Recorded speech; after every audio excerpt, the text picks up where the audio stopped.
당신은 농담 하나로 제국이 흔들리는 걸 본 적이 있습니까? 협박도 아니고 수백만이 거리로 나선 시위도 아니고 법정에서 폭로된 스캔들도 아닙니다. 그저 한마디 농담.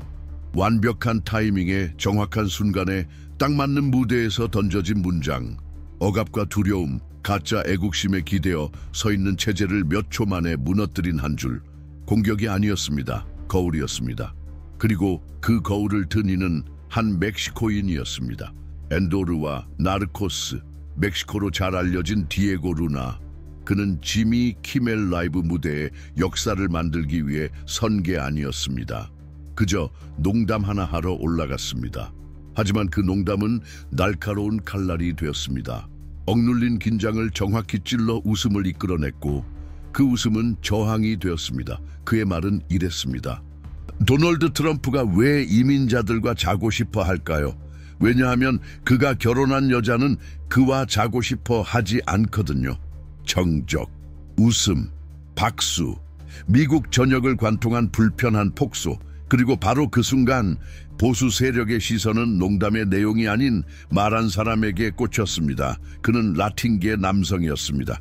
외국 출신의 배우, 이민자. 그 사실만으로도 그들에겐 견딜 수 없는 일이었습니다. 24시간이 차에 지나기 전에 폭스뉴스는 경멸로 들끓었습니다. 앵커들은 놀란 척하며 연기했습니다. 디에고 누구? 지미 키멜이 아직도 방송하나? 그런 프로그램 누가 본다고? 마치 방금 본 장면의 영향력을 줄이려 안간힘을 쓰는 듯 했습니다. 불타는 집 앞에서 물 한 컵과 서툰 핑계로 불을 끄려는 모습 같았습니다. 하지만 그 연극 뒤에는 더 깊은 두려움이 숨어 있었습니다. 서툰 조롱과 억지 웃음, 짜인 듯한 분노 속에 스며든 불안. 이건 단지 디에고 루나의 문제가 아니었습니다. 이건 단순한 농담 때문도 아니었습니다. 문제는 누가 어디서 어떻게 그 말을 했느냐는 것이었습니다. 미국의 인기 토크쇼 한가운데 한 멕시코인이 가장 논란 많은 대통령을 비웃었다. 그건 그들이 상상하던 미국의 시나리오에 맞지 않았습니다. 디에고는 소리치지 않았습니다. 책상을 내리치지도 않았습니다. 거창한 몸짓도 없었습니다. 그는 그저 웃었습니다. 그리고 다른 이들도 웃게 만들었습니다. 그게 바로 그의 가장 큰 저항이었습니다. 침묵을 기대할 때 웃는 것, 권위의 상징을 조롱하는 것, 그건 단순한 오락이 아니라 정면 도전입니다. 그래서 더 아팠습니다. 그래서 보수 세력은 흔들렸습니다. 왜냐하면 그 농담은 개인 공격이 아니었고 중상도 아니었고 명예훼손 캠페인도 아니었습니다. 단지 한 문장이었을 뿐. 만약 그 말을 한 사람이 휴스턴이나 시카고 출신의 백인 남성이었다면 아마 그저 헐리우드식 과장 정도로 여겼을 겁니다. 하지만 라틴의 남성이 말했기에 그건 반란처럼 들렸고 도발처럼 여겨졌고 도저히 참을 수 없는 대담함이 되었습니다. 마치 말하는 그 자체가 국경을 넘는 행위인 것처럼. 그래서 진짜 질문이 떠오릅니다. 도대체 무엇이 그들을 그토록 불편하게 했을까요? 농담의 내용? 아니면 외국인의 입에서 나왔다는 사실? 그 말이 푸른 정장을 입은 백인 앵커의 입에서 나왔다면 과연 똑같이 반응했을까요?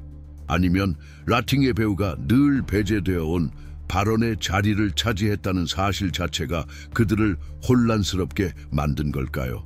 그저 유치한 농담이었을 뿐이라며 넘기는 건 쉽습니다. 억지스러웠다, 정치적으로 편향됐다며 비난하는 것도 쉽습니다. 하지만 그 뒤에 벌어진 광경은 그 반대를 말합니다. 폭스뉴스는 화난 자처럼 반응하지 않았습니다. 놀란 자처럼 반응했습니다. 그들에게 진짜 위협은 그 농담 자체가 아니라 그 농담이 던진 신호였습니다. 바로 웃음의 독점이 깨지고 있다는 것.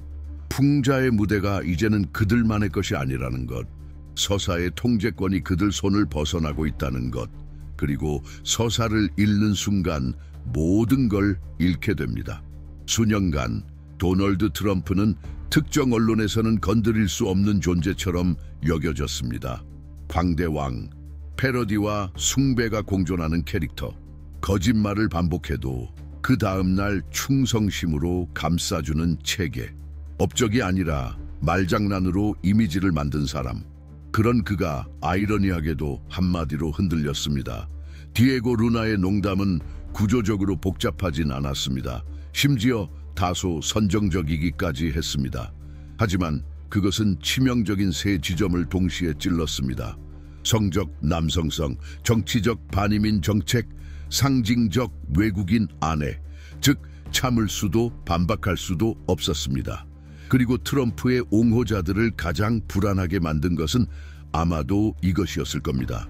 막대한 미디어 시스템, 인플루언서, 여론조작용 봇, 편향된 칼럼들이 아무리 존재해도 단 한 명의 배우가 켜진 카메라 앞에서 마이크 하나로 그들이 구축한 무적의 이미지를 몇 분간이라도 무너뜨릴 수 있다는 사실, 그 마스크는 흔들렸습니다. 그 왕은 조롱의 대상이 될 수 있다는 사실을 다시금 세상에 각인시켰습니다. 어쩌면 당신은 이 영상을 63세 나이에 보고 있을지도 모릅니다. 공장에서 일해본 적도 있고 무거운 짐을 나른 적도 있고 가게에서 일하거나 운전을 하거나 고객을 응대한 적도 있을 겁니다.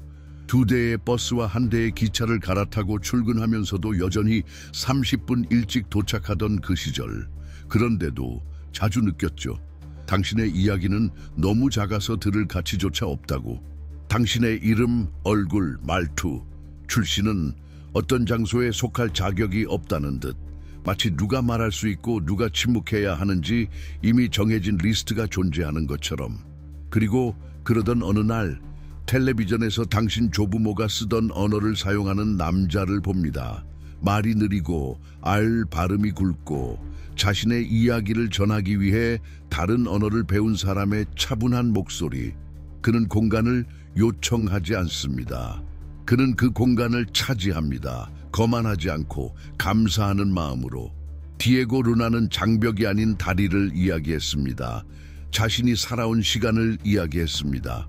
로스앤젤레스에서 영화들이 여전히 사람 냄새를 풍기던 시절, 혼자 고된 시간을 보내며 다른 이민자들의 손길과 목소리에서 위안을 받았던 순간들. 그들 역시 먼 곳에서 살기 위해 떠나온 사람들이었습니다. 그들은 그리움을 아름다운 가사로 생각하지 않았습니다. 기도로도 풀리지 않는 목에 걸린 매듭이었습니다. 당신도 그 기억이 떠오를지 모릅니다. 고향을 떠났던 첫날, 가족 없이 새 직장에서 보낸 첫 달, 감당하지 못할까 두렵던 순간, 커피 향으로 집 냄새를 대신하려 했던 아침, 전우처럼 버텨준 동료들, 아무 대가 없이 도와준 낯선 사람, 당신의 이름도 몰랐지만 당신을 동등한 존재로 봐준 그 사람. 디에고는 그 이야기를 하고 있었습니다. 모든 것을 버리고 새로 시작한 이들 사이의 유대, 핏줄이 아닌 생존으로 맺어진 포옹, 상대방의 눈에서 같은 공허함과 같은 희망을 읽는 순간들. 그리고 그 순간의 힘은 디에고가 연설하지 않았기 때문에 오히려 더 강렬했습니다. 그는 감사했습니다. 그 감사가 사람들의 방어를 풀었습니다. 그는 한 문장 한 문장 TV에 거의 등장하지 않는 이야기들로 기억의 이불을 꿰매고 있었습니다. 지하철에서 스쳐가는 사람들, 식당에서 점심을 내주는 이들, 업무가 끝난 후 복도를 청소하는 사람들, 이 나라시를 떠받치면서도 연설에서는 잊혀지는 사람들의 이야기. 하지만 디에고는 기억했습니다. 부엌을, 공사장을, 새벽 첫째 가득 찬 사람들을, 피로에 젖은 눈으로도 하루 끝엔 여전히 웃음을 짓는 이들을, 부모의 이력서를 번역해주는 아이들, 자식 걱정에 눈물조차 삼키는 어머니들, 삽을 들고 마지막 기회를 붙잡는 노인들. 그 모든 걸 말한 그는 그 무대 한가운데서 조용히 말했습니다. 나도 이곳에서 외롭다고 느낀 적이 있어요. 그래서일지도 모릅니다. 사람들의 가슴을 가장 아프게 찌른 말은 트럼프에 관한 농담이 아니라 감사합니다라는 말이었습니다. 이민자들에게, 그를 받아준 이들에게, 품위를 잃지 않도록 도와준 모든 이들에게. 이 나라는 품위가 이곳에서 태어난 사람에게만 있다고 주장하지만 그는 말했습니다. 사람들이 가져온 것은 팔과 노동력만이 아니라 이야기, 가치, 믿음, 요리, 단어, 자장가, 그리고 젊은 날의 약속들이라고. 이런 말은 기사 제목에 어울리지 않습니다. 바이럴 영상도 되지 않습니다. 논란을 만들지 않지만 생각을 일으킵니다. 그리고 그게 훨씬 더 위험합니다. 왜냐하면 생각은 카메라가 꺼져도 사라지지 않기 때문입니다. 그 생각은 머릿속에 남습니다. 질문을 떠올리게 합니다. 그가 맞는 말이라면? 우리가 잘못 판단하고 있다면? 우리가 진짜 이 나라를 세우는 사람들을 잊고 있는 거라면? 정답은 그렇습니다. 우리는 잊고 있습니다. 아침 인사를 건네는 경비원의 가족은 ICE의 다음 단속을 두려워합니다. 우리 어머니를 돌보는 여성은 비자를 연장할 수 있을지 걱정합니다. 지붕을 고쳐준 사람은 국경에 갇혀 아들 출생을 보지 못했습니다. 사무실을 청소하는 소녀는 다음 달 학비를 낼 수 있을까 두려운 마음으로 밤마다 공부합니다. 그런데도 그들은 계속 갑니다. 고개를 들고 사랑을 품고 하기로는 배울 수 없는 품위를 지닌 채로, 정치인들은 이해하지 못할 회복력을 지닌 채로, 왜냐하면 그들은 국회에서 큰소리치는 이들과 달리 1시간, 1달러, 한 기회의 가치를 몸으로 알고 있기 때문입니다. 그들은 삶의 무게를 너무 큰 값을 치르며 견뎌낸 사람들이니까요. 디에고 루나는 그 잊혀진 사실을 조용히 상기시켜 주었습니다. 그들은 어디에나 있습니다. 주방에, 병원에, 버스 안에, 들판에, 이 나라를 움직이게 만드는 핵심적인 존재들입니다. 그럼에도 그들은 쓰다 버려지는 존재로 취급됩니다. 보이지 않는 존재로, 원치 않는 존재로. 하지만 진실은 이 나라를 살만한 곳으로 만드는 건 바로 그들입니다. 이건 참을 수 없는 현실입니다. 그래서 디에고가 선 무대는 단순한 헌사가 아니었습니다. 고발이었고 호소였고 우리 눈앞에 있던 것을 보게 하는 외침이었습니다. 그리고 단지 보는 것이 아니라 감사하는 것이 필요합니다. 시혜로서가 아니라 진심으로 이해하는 마음으로. 국가의 진짜 힘은 그 나라를 짊어진 사람들의 어깨에서 나온다는 걸 깨닫는 마음으로. 그리고 그들은 오래전부터 짊어지고 있었습니다. 그래서 디에고를 보며 가슴 어딘가가 이상하게 울렸다 해도 피하지 마세요.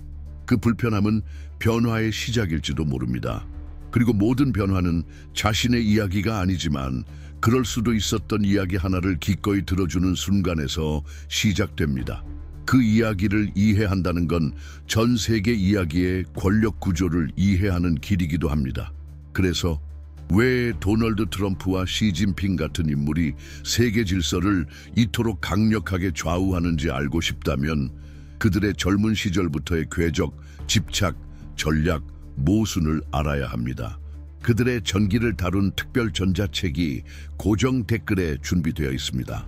수많은 정치 연설이 숨기려 했던 진실, 제국은 우연히 생기지 않고 권력은 뿌리 없이 유지될 수 없다는 진실, 지금을 이해하려면 때론 그 시작으로 돌아가야 합니다. 그리고 때로 하나의 억양으로 시작된 이야기가 한 시대의 영혼을 드러내게 됩니다. 당신은 한 번이라도 생각해 본 적 있습니까?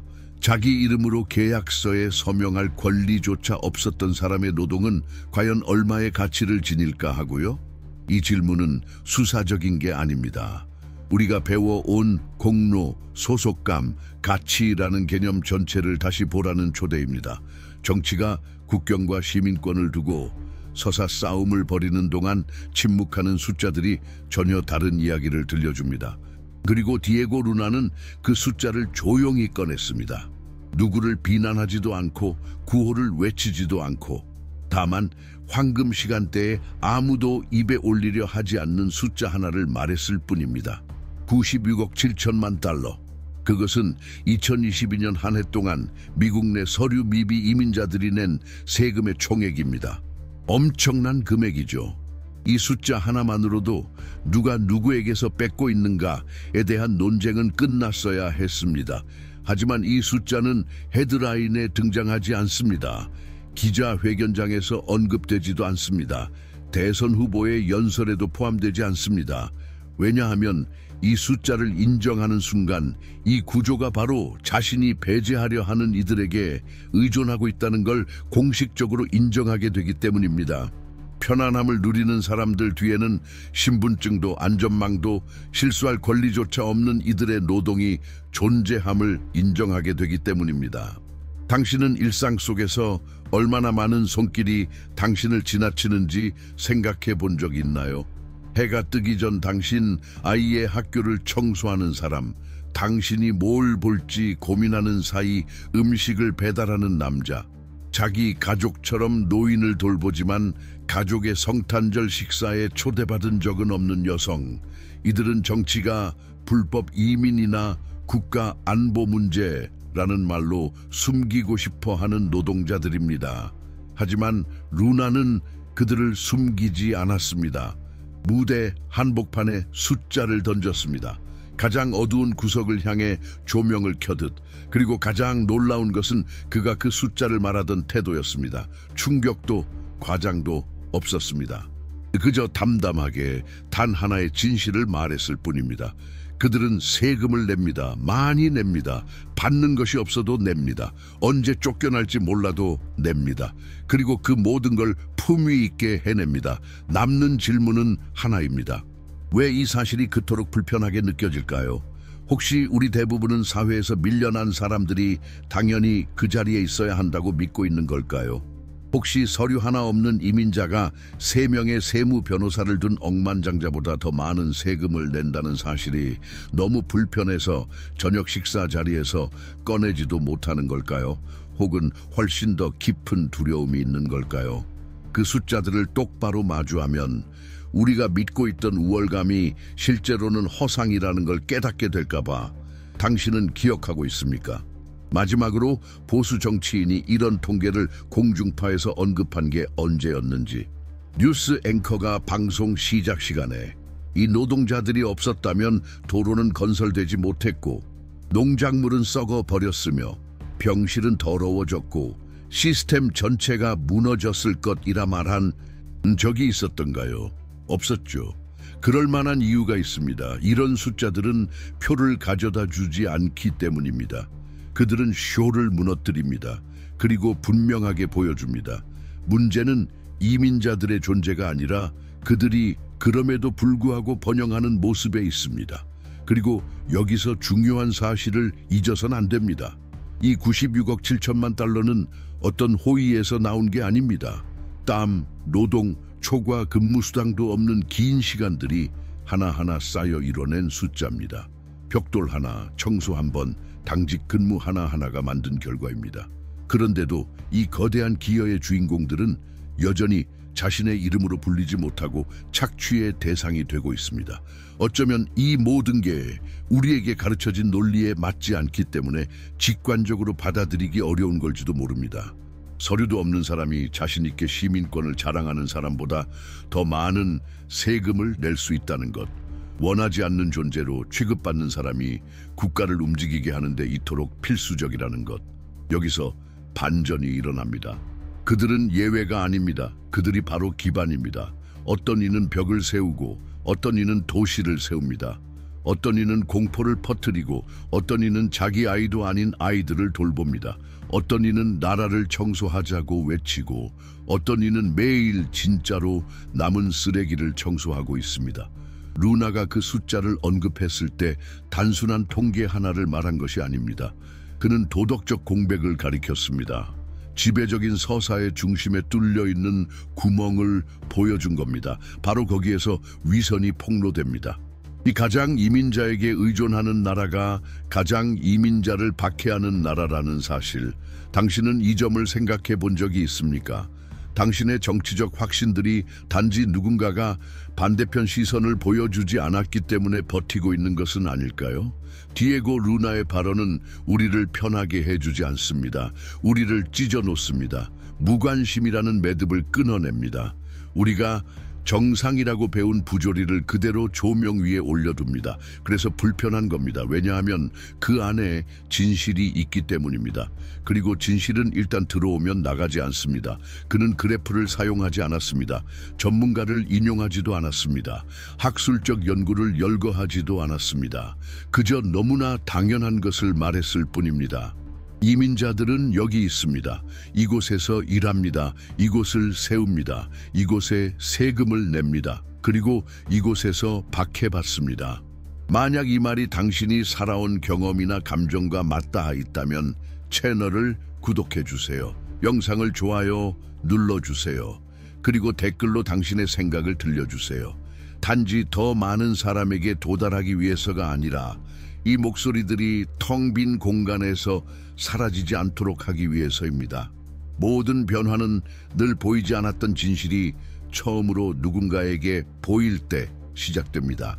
당신은 한 번이라도 증오를 반대로 이해하려고 해본 적 있습니까? 폭발하는 증오 말고요. 그건 누구나 쉽게 알아볼 수 있죠. 말투는 공손하고 웃음은 억제돼 있고 말장난처럼 위장된 농담 속에 숨겨진 그런 증오 말입니다. 질서를 위한 우려처럼 보이지만 사실은 누군가를 지워버리고 싶다는 은근한 욕망이 감춰진 말들.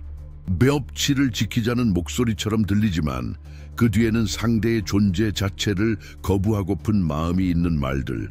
이런 증오는 소리치지 않습니다. 조용히 서서히 안에서부터 썩게 만듭니다. 바로 그 증오가 꿈틀거리기 시작한 순간이 있었습니다.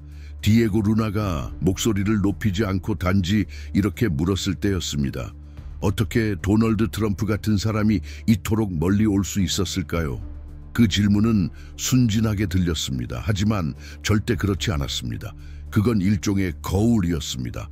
그리고 거울은 우리가 보고 싶지 않은 걸 보여주는 이상한 특성이 있습니다. 당신이 아무리 평범한 척해도 반사는 진실을 비춥니다. 그 진실이란 바로 불편함입니다. 왜냐하면 사실 거의 모든 사람이 이미 스스로에게 물어본 적 있는 질문이기 때문입니다. 어떻게 타인을 멸시하고 고통을 가볍게 여기며 두려움을 거래 수단으로 삼는 사람이 이렇게 많은 권력을 쥘 수 있었을까? 아마 그 답은 식탁 위에선 이야기되지 않는 그 어떤 것에 숨어 있을 겁니다. 두려움은 언제나 겉보기엔 우아하게 옷을 입습니다. 그리고 디에고 루나는 그 옷을 벗겨냈습니다. 그는 트럼프를 괴물이라 부르지 않았습니다. 학살자라고도 하지 않았습니다. 독재제 비유하지도 않았습니다. 그는 단지 물었을 뿐입니다. 그렇게 말하고 그렇게 행동하는 사람이 왜 수많은 사람들에게 찬양받는가? 이 지점에서 서사는 갈라지기 시작합니다. 왜냐하면 이 질문에는 단순한 대답이 없기 때문입니다. 그게 불편합니다. 왜냐하면 우리가 익숙한 쉬운 이론들이 모두 무너져 내리기 때문입니다. 왜냐하면 이 질문은 결국 우리 자신의 내면을 바라보게 만들기 때문입니다. 그리고 그 안에서 발견하는 건 오래된 울림, 대물림된 두려움. 타인이 존재하려면 먼저 가치를 증명해야 한다는 믿음. 하지만 도대체 존재하는데 왜 자격이 필요합니까? 이 질문은 거의 누구도 감히 하지 않습니다. 왜냐하면 너무 흔들리게 만들기 때문입니다. 몇 세대에 걸쳐 되뇌어온 문장들을 다시 보게 만듭니다. 합법적으로 와야지, 언어부터 배워야지, 현지에 적응해야지. 그런데 그 해야지는 도대체 누구를 위한 것입니까? 그리고 무엇을 숨기기 위한 말입니까? 디에고는 답하지 않았습니다. 그가 하려던 건 가르침이 아니었기 때문입니다. 그는 그저 신발 속에 조약돌 하나를 넣은 겁니다. 거슬리게 하고 걸음을 바꾸게 하고 리듬을 어긋나게 만드는. 진실은 그 정도로도 충분할 때가 있습니다. 그는 카메라를 바라보았습니다. 관객이 모두 동지만은 아니라는 걸 알고 있었습니다. 그 안에는 트럼프 지지자도 있었고 진심 어린 보수주의자도 있었고 모든 것에 지친 회의주의자도 있었습니다. 그런데도 그는 말했습니다. 분노 없이, 하지만 놀람을 담아. 많은 이들이 속으로 느끼고 있으면서 차마 말하지 못했던 그 놀람. 왜냐하면 순진해 보일까 두렵기 때문이고, 더 무서운 건 다시 한번 순진해 보일까 두렵기 때문입니다. 왜냐하면 이건 이미 예전에 일어난 적이 있으니까요. 누군가가 불편한 진실을 말하며 권력을 향해 오릅니다. 기존 정치와 결별하겠다 말합니다. 엘리트에 맞서겠다고 말합니다. 그리고 곧 그는 적을 지목합니다. 탓할 대상을 찾습니다. 정화, 회복, 잃어버린 가치를 말합니다. 사람들은 환호합니다. 언론은 반응합니다. 야당은 분열됩니다. 그리고 어느 순간 돌아갈 수 없습니다.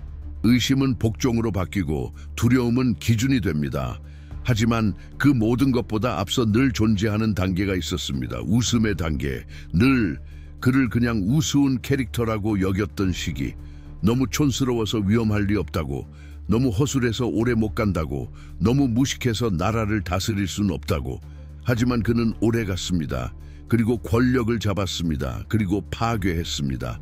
혹시 우리는 지금 그 시기를 다시 겪고 있는 걸까요? 루나는 이걸 노골적으로 말하지 않았습니다. 그 대신 그는 무대를 보여주었습니다. 공기를 묘사했습니다. 그리고 낮지만 단호한 목소리로 많은 이들이 말하지 못한 걸 대신 말했습니다.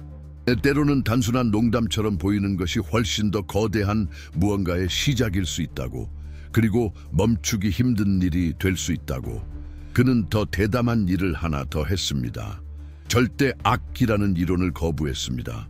트럼프를 이상한 예외로 그리지 않았습니다. 오히려 이미 우리 안에 존재하던 무언가의 반사로 보았습니다. 문제는 그 사람이 아닙니다. 그 사람을 받아들인 사회입니다. 누군가가 단순하게 크게 외치고 공격하고 모든 걸 해답처럼 보여주는 걸 원하게 된 이 사회의 분위기입니다. 그렇게 누군가를 분풀이 대상으로 만들고 싶은 집단의 감정, 생각하는 데 지친 사회가 복수를 원하게 된 자리. 그런데 누구에게 복수하고 싶은 걸까요? 뒤늦게 온 사람에게, 말투가 다른 사람에게, 기도 방식이 다른 사람에게, 사랑 방식이 다른 사람에게, 혹은 교과서에조차 실리지 않은 다른 역사를 몸에 지닌 사람에게. 디에고 루나는 트럼프의 권력의 뿌리를 질문하면서 사실 우리 각자가 무의식 중에 키워온 감정을 들춰낸 겁니다. 편안함을 위해 우리가 얼마나 양보했는지, 평화를 위해 어떤 침묵을 허용했는지, 상식이라는 이름으로 어떤 말을 정당화했는지. 당신은 이렇게 생각할 수도 있습니다. 난 그런 정치를 지지한 적 없어. 하지만 동료가 이민자를 비하하는 말을 했을 때 얼마나 자주 침묵했습니까? 사투리를 놀리는 농담에 얼마나 자주 웃었습니까? 그건 내 일이 아니야라며 얼마나 자주 고개를 돌렸습니까? 바로 그 순간이 균열의 지점입니다. 중립이 공범이 되는 순간. 그래서 루나의 말이 그토록 불편한 겁니다. 그는 비난하지 않고 폭로했습니다. 그래서 더 아팠습니다. 그는 당신의 죄책감을 요구하지 않았습니다. 당신의 주의력을 요구했습니다. 어쩌면 지금 우리가 사는 시대에 가장 필요한 변화는 판단에서 경청으로 옮겨가는 것입니다. 왜냐하면 트럼프의 문제는 트럼프 자신이 아니라 그가 커지는 동안 우리가 아무것도 하지 않았다는 점이기 때문입니다. 부조리의 연극은 비극으로 시작하지 않습니다. 처음엔 웃음으로 시작합니다. 거친 말이 박수를 받고 모욕이 진정성으로 포장되고 잔혹함이 스타일이 되는 순간, 그리고 넘어졌던 발걸음이 길이 되어버립니다. 당신도 이걸 본 적 있나요? 누군가 선을 넘었는데 처벌은커녕 오히려 승진한 걸. 무식함이 잘 연기되면 지혜보다 더 많은 박수를 받는 세상을. 루나는 그것을 봤습니다. 그리고 말했습니다. 두려움 없이. 그는 다른 사람을 비웃는 게 아니라 그 사람을 왕으로 만드는 시스템을 비웃는 방식의 아이러니로 말했습니다. 그가 한 말은 단지 도발이 아닙니다. 우리를 중앙으로 끌어당긴 겁니다. 그리고 피할 수 없는 질문 하나를 던졌습니다. 왜 우리는 우리를 가장 무시하는 자를 따르고 있을까? 이건 이념의 문제가 아닙니다. 정서의 문제입니다. 권력이 어떻게 유혹하는지에 대한 이야기입니다. 다시 위대해지자는 구호가 왜 그렇게 마음속 깊은 곳을 건드리는지에 대한 이야기입니다. 상처받은 어떤 자리, 오래전부터 외면당한 어떤 마음, 단지 보이고 싶은 마음. 당신은 한 번이라도 이런 걸 느낀 적 있습니까? 어떤 진실은 그것을 말하는 사람이 말하면 안 되는 사람일 때만 불편해진다는 걸. 이것은 정치 커뮤니케이션에서 가장 은밀한 규칙 중 하나입니다. 무엇을 말하느냐만큼 중요한 건 누가 말하느냐입니다.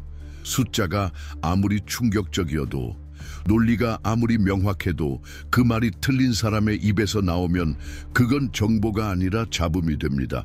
혹은 더 나쁘게 도발이 되어버립니다. 그리고 정확히 그런 일이 벌어졌습니다. 디에고 루나가 도널드 트럼프의 이미지 전략가들이 절대 건드리지 않으려 했던 지점을 딱 찔렀을 때 말입니다. 그것은 바로 말과 삶 사이의 모순이었습니다. 실수와 모순은 다릅니다. 실수는 용서받을 수 있지만 모순은 그렇지 않습니다. 모순은 스스로 소리칩니다. 루나는 돌려 말하지 않았습니다. 단도직입적으로 가장 큰 질문을 던졌습니다. 어떻게 한 남자가 이민자와 결혼하고 해외에서 사업을 벌이고 외국 노동력으로 제국을 일군 사람이 정치적 외국인 혐오의 상징이 되었는가? 이 질문의 답은 하나의 사건이 아니라 하나의 서사 속에 있습니다. 트럼프는 오래전부터 감정으로 통치하려면 악당이 필요하다는 걸 잘 알고 있었습니다. 그리고 그 악당은 쉬우면서도 눈에 보이는 존재여야 했습니다. 이민자는 딱 그 조건에 맞습니다. 길거리에서도 보이고 이름이 다르고 사람들이 불편해하는 문화 신호를 자극하고 무엇보다도 국가를 움직이는 거의 모든 분야에 존재합니다. 이 모순은 위험하지만 효율적인 도구가 됩니다. 하지만 루나는 그걸 웃음으로 건드렸습니다. 조롱이 아니라 정확성으로 그 모순을 팔짱 끼고 무대 중심에 세웠습니다. 꾸며낸 건 없습니다. 그저 보여줬을 뿐입니다. 그리고 그 보여줌이 수년간 분장된 현실을 순식간에 벗겨냈습니다. 그 순간 시스템은 경고등을 켰습니다. 당신도 눈치챘죠? 폭스 뉴스는 말투에 분노한 게 아니었습니다. 거울에 분노한 겁니다. 그리고 바로 그 순간 보수 언론은 방역을 시작했습니다. 논리로? 아닙니다. 축소와 왜곡으로. 그들은 디에고 루나의 수십 년 커리어, 감독 작품, 국제적 수상 경력들을 모두 무시하고 딱 한 가지로 정의했습니다. 나르코스, 멕시코의 마약상 역할. 당신은 생각해 본 적 있습니까? 그가 출연한 70편이 넘는 작품 중에 왜 하필 그것을 선택했을까요? 단순한 우연일까요? 아니면 격앙된 대중 앞에서 라틴어는 곧 범죄자라는 고정관념을 무의식적으로 다시 주입하기 위한 정치적 계산일까요? 바로 여기서 비판은 차별로 미끄러집니다. 더 이상 그들의 공격은 내용을 겨냥하지 않습니다. 발언할 자격 자체를 부정하기 시작합니다. 당신도 그걸 느껴본 적이 있을 겁니다. 자신이 외국인임을 밝혔을 때 대화 분위기가 달라진 그 느낌. 당신은 여기 태어나지 않았는데 말 정말 잘하네요 라는 칭찬인지 비아냥인지 모를 말들. 기회는 있지만 항상 예외라는 조건이 따라붙는 현실. 당신은 시민이 아니라 잠정적으로 허용된 존재로 다뤄질 때가 많습니다. 디에고 루나는 이걸 분노로 말하지 않았습니다. 그는 유머로 말했습니다. 방송 후 이민 변호사를 고용하기로 했다고 말하며 웃었습니다. 트럼프를 풍자한 것만으로 추방될 수 있다는 사실에 농담을 던졌습니다. 왜냐고요? 2025년에는 이런 농담이 더 이상 말도 안 되는 게 아니기 때문입니다. 현실적이니까요. 우리는 지금 황금 시간대의 한 문장으로 비자가 취소될 수도 있고 농담 하나가 위협 보고서로 바뀌며 아이러니가 국가 안보 이슈가 되는 시대에 살고 있습니다. 그래서 루나는 무대 위에 이민 변호사를 초대했습니다. 그녀는 농담을 법적으로 분석했습니다. 그건 단순한 쇼가 아니었습니다. 그건 공포를 연기한 것이었습니다. 그리고 그 순간 프로그램은 바뀌었습니다. 그것은 더 이상 풍자가 아니었습니다. 국경선에 관한 이야기였습니다. 말할 수 있는 국경, 질문할 수 있는 국경, 존재할 수 있는 국경. 그것도 억양이 다른 목소리, 다른 출신, 다른 이름을 가진 사람의 국경. 당신은 이 국경선이 어디까지인지 생각해 본 적 있습니까? 가족 식사 자리에서 불편한 농담으로 시작됩니다. 무관용 정책이라는 이름으로 법안이 나옵니다. 일시적 비자 금지, 신원 재심사라는 말로 위장됩니다. 그러다 보면 시스템이 됩니다. 크게 외치지 않아도 충분히 폭력적인 시스템, 조용할수록 더 잘 작동하는 시스템, 당황과 피로 속에서 사람들을 무기력하게 만드는 시스템. 그래서 유머가 그렇게 거슬리는 겁니다. 유머는 순종의 흐름을 끊어냅니다. 유머는 누군가가 이건 말이 안 된다라고 외치고 처벌받지 않고 박수를 받는 순간입니다. 그리고 그 누군가가 외국인, 라틴계, 비표준의 몸이라면 그 충격은 훨씬 더 커집니다. 루나는 계속 나아갔습니다. 그는 트루스 소셜, 즉 대통령의 디지털 놀이터에 들어갔습니다.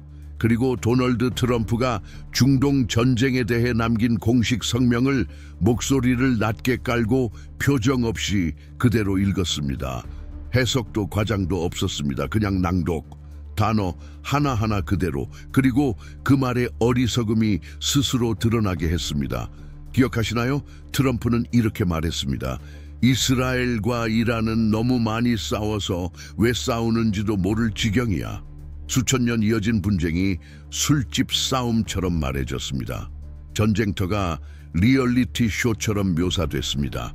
그리고 가장 충격적인 사실은 그가 이 말을 대통령 자격으로 했다는 것입니다. 당신은 상상해 본 적 있습니까? 내일 아침 눈을 떴을 때 당신이 살고 있는 나라가 도피를 정상으로 여긴다면 어떨까요? 전쟁도 자연재해도 아닌 제도 자체로부터의 탈출.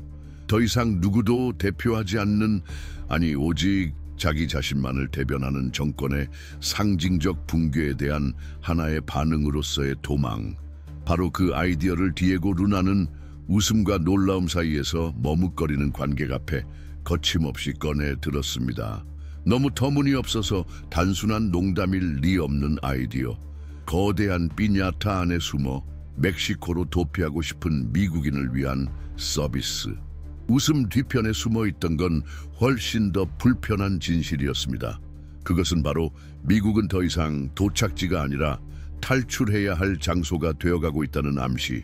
이 이미지가 왜 그렇게도 많은 사람들의 가슴에 가시처럼 박혔는지 이해가 되시나요? 왜냐하면 역사적으로 아메리칸 드림은 언제나 종착지였습니다. 마지막 정류장, 모든 것이 해결되는 곳. 그런데 이제 한 멕시코인이 나타나 노선을 뒤집자는 말을 꺼냅니다. 조롱처럼 들릴 수 있지만 사실은 관찰자의 목소리, 이미 중심에 썩어가는 냄새를 감지한 사람의 목소리입니다. 당신도 느껴본 적 있나요? 숨을 쉬는 것조차 설명을 요구받는 세상. 가벼운 대화에도 공포가 배어들고 일상의 선택 하나하나가 견딜 수 없는 정치적 무게를 갖게 된 나라. 당신이 자란 이곳이 더 이상 당신의 삶과 대화조차 하지 않는다는 감각. 당신은 아직 삐냐타 안에 숨어들 준비를 하진 않았을지 모르지만 적어도 한 번쯤은 떠날 생각을 해본 적 있지 않나요? 차 안에서 멈춰선 신호등 앞 단 몇 초간, 혹은 그냥 머릿속 상상으로 이젠 도망치는 게 비겁함이 아니라 회복처럼 느껴지죠. 그리고 그것 결코 가벼운 감정이 아닙니다. 루나는 이 말을 직접 하지 않았습니다. 연기로 보여줬습니다. 그는 그 가상의 서비스를 그링고라고 이름 붙였습니다. 즉시 탈출, 해변의 맥주, 세금 없음, 트럼프 없음. 웃으며 말했습니다. 자신을 풍자하듯. 하지만 그 웃음은 현실과 스케치 사이에 흐릿한 경계선이 존재한다는 걸 너무나 잘 아는 사람의 웃음이었습니다. 그리고 그 경계선 위에서 긴장이 높아졌습니다. 이건 단순한 풍자극이 아니었습니다. 말도 안 되는 전복이었습니다. 말이 안 돼야 마땅한데 그게 이제 말이 됩니다. 바로 그 점이 불편한 것입니다. 어떻게 이 나라가 한때는 자유의 약속이었는데 이젠 자국민들조차 도망을 고민하는 장소가 되었을까요? 당신은 누군가가 이민을 고민하는 이유를 들어본 적 있나요? 날씨 때문이 아니고 승진 때문도 아니고 윤리적 파산, 정치적 포화, 수치심, 그리고 더 이상 자기 나라로 느껴지지 않기 때문. 이런 대화는 이제 드물지 않습니다. 가족 식사 자리에서, 메신저 그룹에서, 은행 창구 줄에서. 극단주의자도 아닙니다. 자존심이 있어서 구걸하지 않지만 웃을 여유도 사라진 사람들. 그저 매일 공격당하지 않고 살고 싶은 사람들이죠.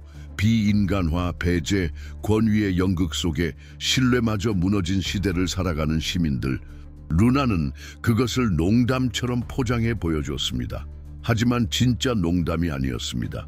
그 삐냐타는 더 이상 아이들이 두드리는 장난감이 아니라 현실의 축소판이었습니다. 누군가는 두들기고 누군가는 맞고 누군가는 숨습니다. 정문으로 나갈 수 있는 건 소수. 대부분은 색종이와 부서진 약속들 사이에 숨어야 합니다. 이 스케치의 구성은 정교했습니다. 디에고와 그 파트너는 거의 태연한 듯 계획을 설명합니다. 맥주, 바다, 음식, 바, 매운맛이 약한 미국인을 위한 소스 코너가 있는 멕시코 음식점까지 소개합니다. 관객은 웃음 폭발. 하지만 그 웃음 뒤에 납처럼 무거운 문장이 남습니다. 멕시코는 미국 시민들이 필요한 모든 것을 갖추고 있다. 이 문장은 재미로 던져진 게 아니었습니다. 도전이었습니다. 사람들이 도망을 꿈꾸는 건 현재가 살 수 없는 곳이 되었기 때문입니다. 그리고 루나는 바로 그 현재를 말하고 있었습니다. 삐냐타가 아니라 지금의 미국, 권력과 관계의 경계가 점점 희미해지는 나라, 정의가 복수의 도구가 된 나라, 국민을 벌하지 않은 것만으로도 감사하라고 말하는 정권. 당신은 그런 느낌을 받은 적 있나요? 모든 게 각본처럼 느껴졌던 순간, 연설은 미리 짜여 있고 행동은 계산돼 있으며 심지어 비극조차 권력자들의 시나리오처럼 움직일 때, 공부는 길들여지고 알고리즘과 조회수로 변환되고 참여로 포장된 차에 진짜 분노는 마비되는 시대. 그래서 루나의 유머는 아픕니다. 그는 그 연극을 뚫고 들어갑니다. 그에게 할당된 조용하고 수능적인 외국인 캐릭터를 거부하고 무대 한가운데 서서 이 말을 꺼냅니다. 여러분도 도망쳐야 할지 모릅니다. 그 시점에서 모든 게 바뀝니다. 그건 정체성의 전복입니다. 미국은 언제나 비판받고 도전받았지만 그래도 도덕적 중심, 지정학적 주인공, 문화적 우위를 자처했습니다. 하지만 그 탑은 흔들리고 있습니다. 외부의 힘 때문이 아니라 내부의 붕괴, 자기 기초를 경멸하는 정권, 불타는 풍경 속에서 웃고 있는 엘리트, 지쳐버린 국민, 분열된 사회, 마베이된 감정, 그리고 그 틈을 디에고 루나는 정확히 찔러냈습니다. 어떻게 끝낼 수 있을까요? 그저 하나의 쇼가 아닌 우리 자신을 비추는 거울이었던 무언가를. 디에고 루나는 우릴 매혹시키려 하지 않았습니다. 위로하려 하지도 않았습니다. 그는 그저 존재했습니다. 그리고 지금 부재가 일상이 된 시대에 존재한다는 것 자체가 하나의 혁명입니다. 그는 쉬운 해답도 화려한 탈출구도 주지 않았습니다. 대신 아주 드문 것을 내어주었습니다. 경청, 판단하지 않고 침묵시키지 않고 그저 귀를 기울이는 경청. 빛과 어둠이 교차하던 그 순간 우리가 함께 만든 것은 끝이 아니라 시작이었습니다. 왜냐하면 우리가 잃어버린 모든 것들, 우리를 짓밟아간 모든 시간들 속에서 끝내 남는 것은 약속이 아닙니다. 행동입니다. 작고 끈질기고 매일 반복되는 행동. 포기하라는 모든 메시지를 뚫고 그럼에도 불구하고 일어나는 몸짓. 웃음을 정치 행위로 바꾸는 용기. 단어 하나를 피난처처럼 쌓아 올리는 손. 권력을 똑바로 바라보며 허락을 구하지 않고 선언하는 말. 우리는 사라지지 않았다. 우리는 계속 갑니다. 지치게 만들고 변화는 불가능하다고 세뇌하려 해도 우리는 더 또렷이, 더 날카롭게, 더 깨어있는 채로, 그리고 점점 더 확신합니다. 진짜 변화는 위에서, 기존 권력의 중심에서 절대 오지 않는다는 것. 변화는 가장자리에서 태어납니다. 잊힌 얼굴에서, 존엄을 배운 목소리에서, 임시로 세운 무대에서. 그리고 결국 그 무대는 끈질긴 의지로 기억의 기념비가 됩니다. 이 모든 게 과장처럼 느껴지시나요? 그렇다면 지금 이 순간 세상을 움직이는 자들을 잘 보십시오. 그들은 권력을 도구가 아니라 상속 재산처럼 다룹니다. 그들은 고통을 상품으로 만듭니다. 그들은 강한 척하는 가면, 지배하는 손짓으로 자신을 포장합니다. 도널드 트럼프, 시진핑. 그들은 일찍부터 배웠습니다. 공포를 조작하는 법, 확신을 연기하는 법, 적을 만드는 법.